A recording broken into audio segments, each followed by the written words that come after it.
Il est tout juste 18 h, c'est l'heure d'une nouvelle édition, toujours en direct sur Grand Île TV. Soyez les bienvenus. On a actuellement un trafic fluide. Et demain, le ciel sera dépourvu de tout nuage. On attend une très belle journée. On fera le point juste à la fin de ce flash.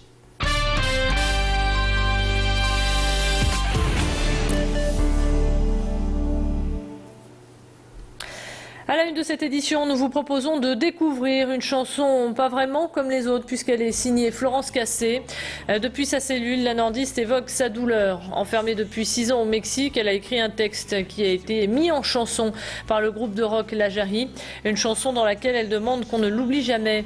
Après la peinture, la nordiste se met à l'écriture, une manière comme une autre de s'évader et de rester accrochée à la vie. C'est le groupe de rock qui a fait la démarche d'aller la voir, une proposition qu'elle a tout de suite acceptée.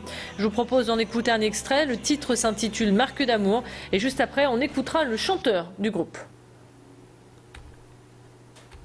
Je veux me battre jour après jour et continuer de vivre. Hier, aujourd'hui, pour toujours. Je veux me battre jour après jour et continuer de vivre. Gonflé par vos marques d'amour.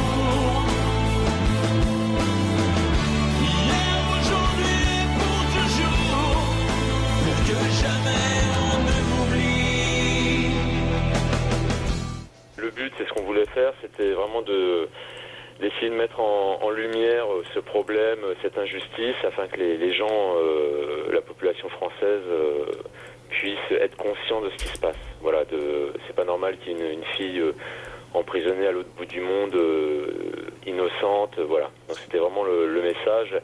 Et c'était aussi de retranscrire à travers toute l'émotion des textes de Florence ce qu'elle peut ressentir loin de ce qu'elle aime et loin de notre pays. Voilà, je vous rappelle que Florence Cassé a été condamnée à 60 ans de prison pour enlèvement, des faits qu'elle a toujours niés. La Cour suprême du Mexique doit de nouveau examiner son dossier, mais pour le moment, aucune date n'a été fixée.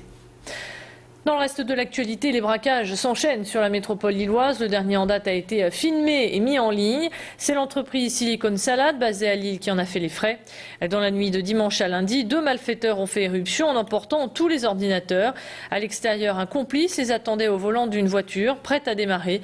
Le vol éclair a duré pas moins d'1 minute 30. Cette entreprise de conseil en e-commerce a décidé de réagir en diffusant la vidéo filmée par la caméra de vidéosurveillance. Explication.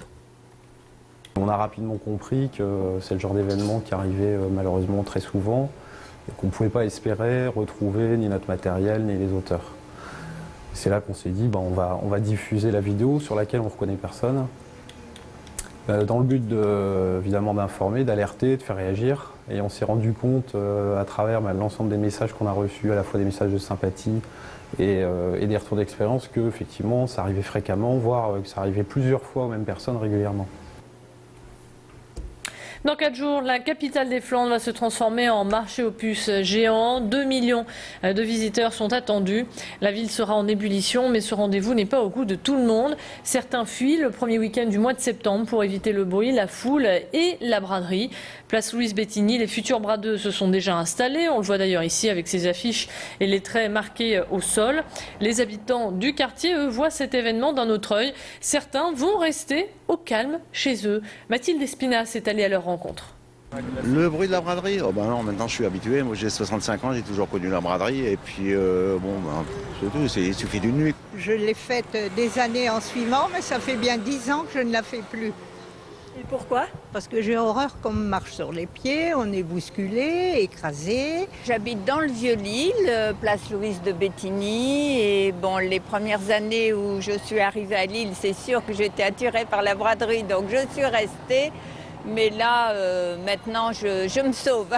Le bruit fait partie de la vie, c'est vrai. Donc je pense que si la gêne est épisodique, ce n'est pas une gêne. Il faut simplement y participer. Parfois, la gêne disparaît dans ces cas-là. Dans la page consacrée à la santé, nous vous présentons aujourd'hui l'espace ressources cancer au sein du centre communal d'action sociale de Faches-Tuménil. Là-bas, l'association Eolise propose à la Maison des Aînés depuis le mois de mai dernier un espace ressources cancer. Ce lieu d'accueil et d'écoute propose de multiples activités gratuites telles que la sophrologie, le sport adapté ou encore la socio-esthétique. Un lieu d'accueil qui connaît déjà un fort succès. Plus de précisions au micro de Pierre Beauvillain. Je ne dirais pas que la demande augmente, mais je dirais que la reconnaissance de ce besoin d'accompagnement augmente et que du coup on a bien conscience que la chimiothérapie, la chirurgie, la radiothérapie c'est une chose qui est absolument nécessaire et qui est à la base du traitement du cancer, mais qu'à côté de ça les gens ont besoin d'accompagnement dans la vie quotidienne pour faire face à tous ces traitements médicaux et pour les accompagner dans la reprise d'une vie sociale classique, et on commence de plus en plus à reconnaître ça, et c'est vraiment la place de l'espace ressources cancer, c'est à côté des soins, en dehors du système de santé, d'aider les gens dans la vie quotidienne à affronter tout ça, à trouver les ressources dont ils ont besoin pour reprendre une vie sociale classique.